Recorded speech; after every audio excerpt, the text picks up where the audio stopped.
ছাড়বেন, দোকান কবে ছাড়বেন? আপনি রেস্টুরেন্ট ব্যবসার জন্য উপযুক্ত না। খুব সুন্দর বানাইছেন। শোনেন, আপনি দোকান ছেড়ে দাও, আপনার জন্য নিরাপদ। মানুষ মারার এটা আপনি একটা রেস্টুরেন্ট বানাইছেন, খাওয়াবেন না।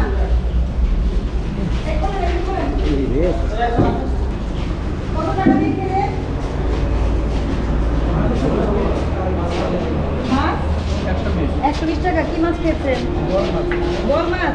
এই জন্য আপনার তালিকা নাই, আপনি জিজ্ঞেস করেন নাই 120 টাকা কেন নিচ্ছেন? আমি আমরা জিজ্ঞেস করছি আর ওনারা বিল বলছে মাছ আর দেখি না।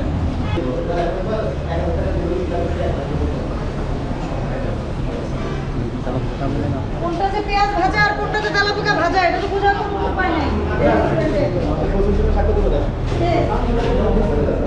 আচ্ছা খবর নিচ্ছি।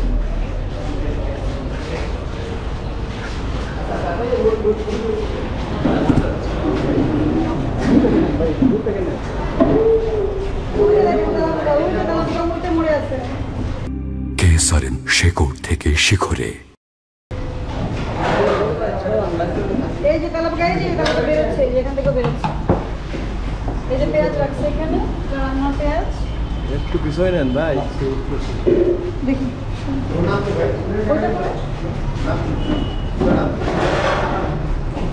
ফ্রিজের ভিতর টিস্যু। টিস্যু এটা তো আসলে মানে বন্ধ আর কি।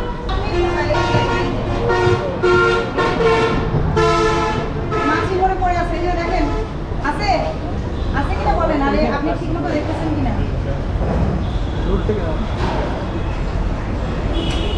এখন আপনার মাছি মরে পড়ে থাকবে, পোকা মরে পড়ে থাকবে, এটা উঠে দেওয়ার দায়িত্ব কার? আমাদের। হ্যাঁ, তাহলে আপনি এইভাবে যদি আপনি বিজনেস করেন চলবে? কবে ছাড়বেন? দোকান কবে ছাড়বেন? আপনি রেস্টুরেন্ট ব্যবসার জন্য উপযুক্ত না। দোকানে চাই দিছে সেটা কবে? গ্যাস বিলে 7টা বিল আইছে, এখন একটা বিলও দিতে পারি না। হ্যাঁ, ব্যবসার পরিস্থিতি পুরোই খারাপ। এটার মানে কি আপনি অপরিষ্কার অপরিচ্ছন্ন তেলাপোকা খাবার খাওয়ালে কি এটা দিয়ে মাপ হবে? সেটা বলেন। তো মাপ হবে না, ঠিক আছে। আপনি বিল দিয়ে আপনি মার্কেট থেকে নিয়ে যান। আপনি রেস্টুরেন্ট চালানোর মতো নিরাপদ খাদ্য আপনি মানুষকে খাওয়ানোর মতো যোগ্যতা আপনার নাই। আপনি দোকানটা বন্ধ করে দিয়ে চলে যান। আপনার করতে হবে না দোকান। আমি বোঝাতে পারছি আপনাকে, নিরাপদ খাদ্য যদি আপনি তৈরি করতে পারেন তাহলে খাওয়াবেন। আপনার মূল্য তালিকা নাই, আপনার এখানে তেলাপোকার কারখানা, আপনার ফ্রিজের ভিতরে যত তেলাপোকা। আপনার জন্য রেস্টুরেন্ট বিজনেস না। শোনো, আমাকে তাকান। আপনাকে তো লক্ষ টাকা ফাইন করলে তো কোনো লাভ নেই, আপনি খাবার তৈরি করতে পারবেন না। আপনি এই বিজনেস করবেন না। কি করবেন? আর করবেন? কবে ছাড়বেন? কবে ছাড়বেন? আমাদের আছে আর 3 মাস। 3 মাসের আগে 3 মাসের পরে চুক্তি শেষ। 3 মাসের মধ্যে এটা উঠাই ফেলেন, এটা 1 সপ্তাহের মধ্যে উঠাই ফেলে এটা গোডাউন বানায় ফেলেন, মুদি দোকান বানায় ফেলেন। মুদি দোকানে যদি তেলাপোকা থাকে, ওখানে তো খাবার, কাঁচা খাবার থাকে, রান্নার কিছু থাকে না, তখন হয়তো আমরা ব্যবস্থা নিই না। কিন্তু আপনি এই ধরনের খাদ্য প্রতিষ্ঠান যারা খাদ্য উৎপাদন করে, প্রক্রিয়াকরণ করে, এইসব জায়গায় এটা অসম্ভব। আপনি বিজনেস করতে পারবেন না। কালকেই উঠে বলতে হবে। 3 মাস পরে যেটা আপনি ভাড়া আছে আপনি অন্য কাজে ব্যবহার করেন। বুঝাতে পারছি আমি? এই এলাকায় শোনেন, এই এলাকাতে কারা আসে? যারা বাসে চলাফেরা করে, পরিবহন শ্রমিকরা, অন্য সাধারণ লোকজন, তাই তো? বেশিরভাগ লেবার থেকে তেলাপোকাতে খাইতে হবে, এটা নিয়ম আছে নাকি? হ্যাঁ, আর ওই যে ওনার কি অবস্থা উন্নতি করবেন? ওই যে লোকটা মারা যাবে রান্না করতে করতে।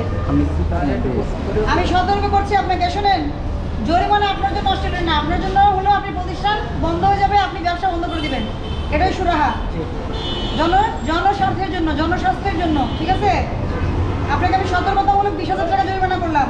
20,000 টাকা জরিমানা পরিশোধ করবেন এবং এই দোকান উঠে দিবেন। থাকবে না এই দোকান আপনার, ঠিক আছে?